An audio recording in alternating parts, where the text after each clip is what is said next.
Hi, my name is Tiffany Zhang. I'm currently finishing my freshman year in college, and this video is tips on how to choose the right college. People really seem to like the last video I made about like college rejections, so I figured I would like keep this series of advice going. I don't know.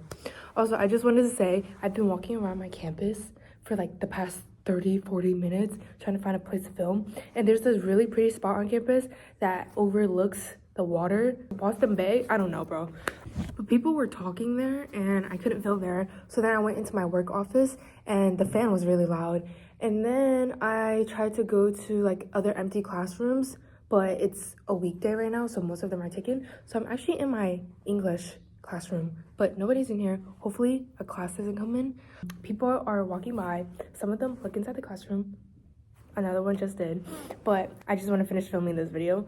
I just want to preface that going to school then transferring is completely okay, because sometimes like things don't work out. That's what my plan was, but I actually think I might be staying at the school, but that's besides the point.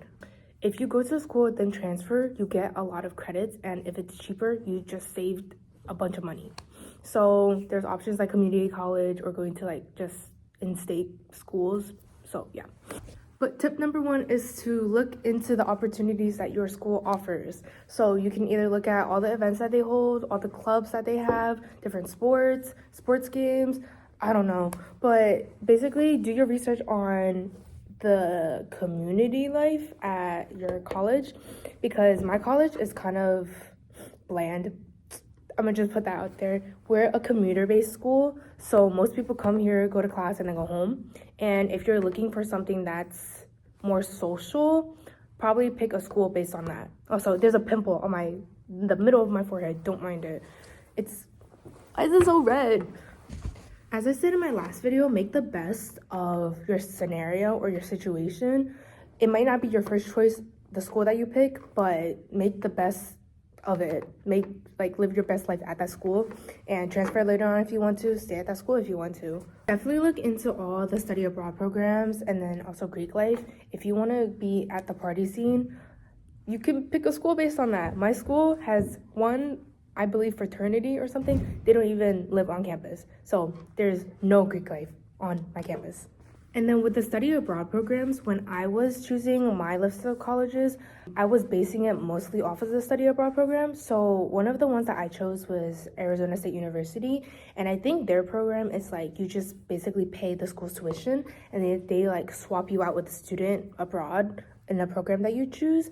And I got into the school, but then I realized like it was really far, so then I chose not to go. But my school now, they kind of have the same thing. So if I do go abroad, I actually think it will be pretty cheap compared to other private schools, I believe.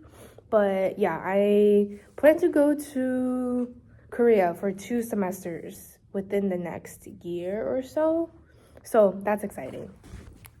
I actually don't know how I'm gonna like break up the tips, because some of them kind of like branch off of each other. But I guess the big tip number 2, look into like the financial aid, obviously. Unfortunately for some people, for most people, we choose our colleges based off of the financial aid that we get and if we can afford the school. So you have to make your decision based on if you think that the debt that you're going to take on from the school is worth it. And most of the time, I personally believe it's not worth it. I have so many friends that go to my school currently that have gotten into Harvard, and they expected like $80K from them for 1 year. And they were smart enough to be like, this is not worth it. And then they end up at this school.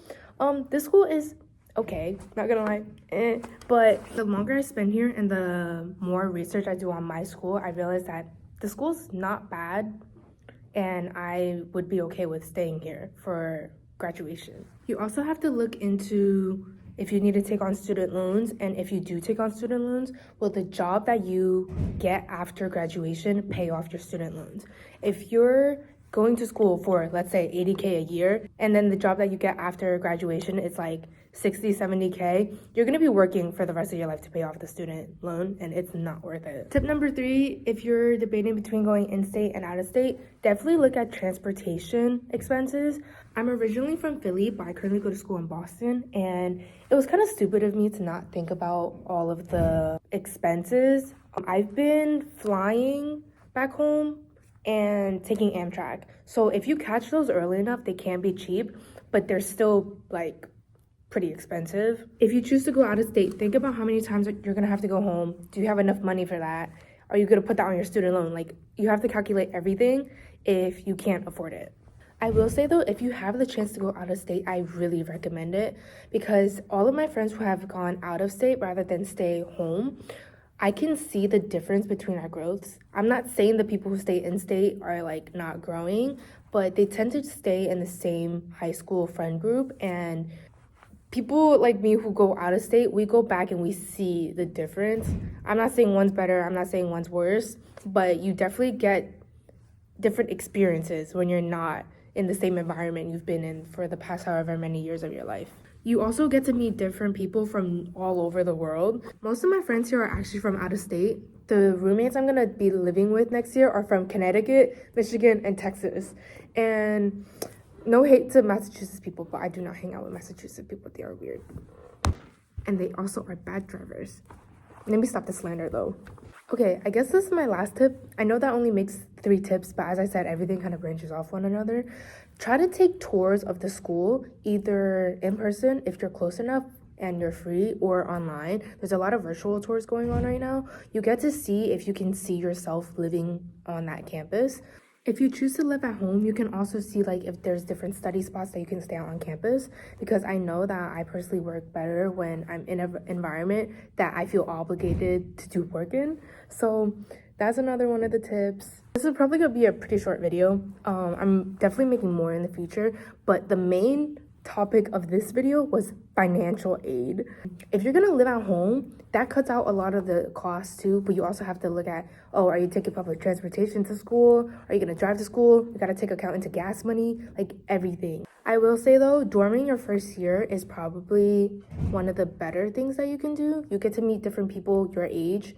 Some of them are gonna be in your same major, others are not, but you're all gonna be in a collective building and you get to meet different people. I think a big issue with commuters, I mean, I guess it's not an issue, but like they don't get to meet as much people, which can feel very secluding in college, and you need all the help you can get in college.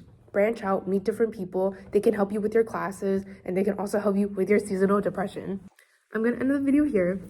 That was very short, but I gotta go shave my friend's head now. I'm gonna leave a little bit of clips in the end of this video, but thanks for watching. I'm gonna record more college-y videos and advice stuff, but I don't know. Hopefully my next few videos are in better backgrounds, because this wall is kind of depressing. Bye.